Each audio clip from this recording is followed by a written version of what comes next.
Hola, I am Tim, live from EcoCamp Patagonia, the first geodesic hotel on the planet. We are here in one of the most beautiful places on Earth, Torres del Paine National Park in southern Chile. And believe me, places as beautiful and wild as here are also very fragile. EcoCamp was built in 2001, but it's not the few tiny domes with no electricity it was at the beginning anymore. Now it's more like an alternative hotel or eco-lodge with 33 domes for the guests. That's cozy, but that's also became pretty well known around the world for its commitment to sustainable travel. Wait! What's sustainable? You may define it as a way to develop while caring for the future of the planet and the people, but at EcoCamp we like to be a bit more specific and we talk about the 4 C's. With the 4 C's, EcoCamp is committed to caring for environment conservation, embracing local culture, supporting the local community, and being a viable business that also cares for the planet. You wanna know how? Because like us, the founders of EcoCamp, Jerko Ivelic, Nani Astorga and Javier Lopez, love nature, they've been working hard to use its resources in a renewable way. About 75% of the energy here is provided by water, up to 20% is provided by the sun, and less than 5% is generated by a non-renewable source of energy like fossil fuels. We do have a gas generator, but we use it only in case of emergency. EcoCamp has a water intake on a nearby river, and this water eventually enters a micro hydroturbine at 10 liters per second. With the 4 turbines we've got in our energy room, we can deliver up to 3500 watts per hour. Then we use an inverter to switch from 24 volts DC in the battery bank to 220 AC, the standard voltage in Chile. For the photovoltaic panels, they do a pretty cool job in summer with up to 17 hours of daylight a day. They're also connected to the battery bank and collect the extra energy needed to power the whole hotel, including the energy-intensive fridges in the kitchen. There are also solar panels connected to thermosiphons, that acts like a boiler to heat up the showers. That's a good way to spare a big amount of gas every year.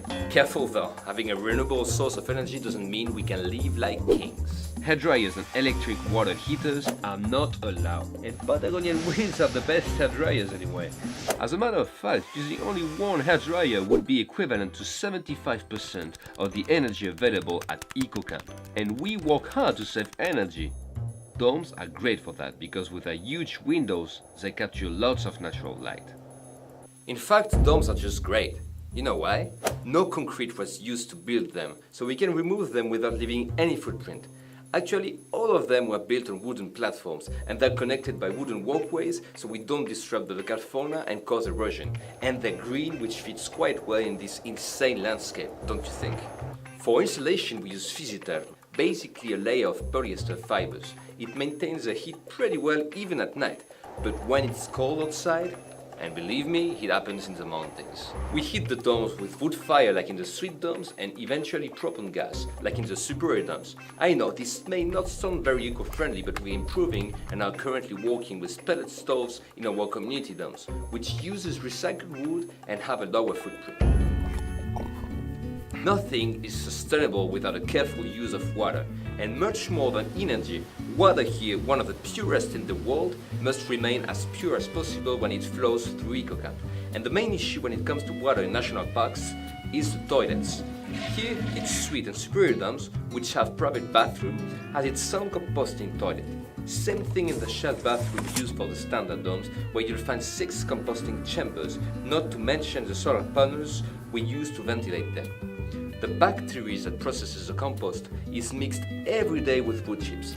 Then it's kept heated to keep the compost process active. At the end of the season, compost is used for soil regeneration. See, it can be good for the environment. At EcoCamp we understood it and we moved one step forward. This is a biofiltration dome, where black waters that come from the staff area are purified and given back to nature. Waters first go through a filtration system where largest inorganic solids are retained. Then earthworms do their job in this tank, where the bacteria they produce through their castings, or worm poo, works hard to dissolve the contaminants. Water is then filtered through a system of layers including sawdust and gravel before ending its way into nature. You could even drink it. As for solid waste, again it serves for soil regeneration. Grey water, like the water that comes from the kitchen, is treated separately and filtered to remove contaminants like oil. But because we want to make sure water is clean, EcoCamp provides biodegradable products to everyone here. The other huge issue in national parks is waste. EcoCamp works hard to separate its waste, and the team is trained to do so. There are still lots of efforts to do in Patagonia, and the non-organic waste must travel at least 300 kilometers to be treated in Punta Arenas.